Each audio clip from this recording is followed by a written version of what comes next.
know, they say confession is good for the soul. Well, see this red sign right up here? Well, I got confession to make about that red sign. A few weeks ago, I was loading a log on the bunks here, and I was trying to reposition it because I didn't like the way it was sitting, and I raised it up. I was in a little bit of a hurry, and you should never get in a hurry when you're doing work on the sawmill, or I shouldn't anyway. You do what you want to do. But I got in a bit of a hurry, and I lifted it up, and the butt end of this log caught that sign, lifted the saw head just a touch off of the tracks, and that saw head went to the ground. I looked over there, and I thought, good Lord, I've messed this thing up. Well,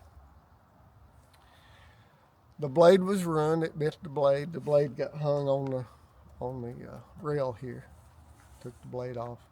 Bent the little guard over the blade, straightened that out, put back on, nothing damaged there. The sign, actually, nothing was wrong with it other than the fact that it was bent. The bolts held, they didn't break. Those two little bitty bolts holding that sign on, strong enough to lift this whole saw head up, and it dropped to the ground. Well, I set it back up, checked all the alignments and everything, put a new blade on, and in, I don't know, about an hour's time or so, I was rocking and rolling. But I was embarrassed. In fact, I didn't tell anybody for weeks.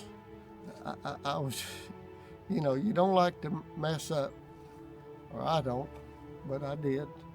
And I feel a whole lot better now that I got that confession out. So I learned my lesson. Don't get in a hurry. And I'm trying to be so careful not to hit my lasers. And there I was hitting that blooming sign. But I'm glad everything's okay, and I'm ready to saw. I got to get cutting.